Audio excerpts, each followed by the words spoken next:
อันนี้ตัวหน้าบ้านนะหน้าบ้านมาแล้วพายุซัดกระหน่ำ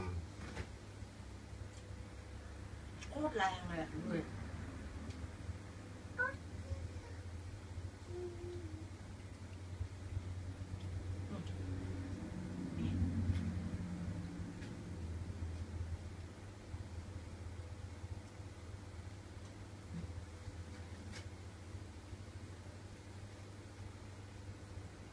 ไม่มีอะไรแค่นี้เองไม่ถึงนาทีด้วย30 วิอ้วนที่มันมาแค่นี้เองแหละชึบนี่เราก็เบาแล้ว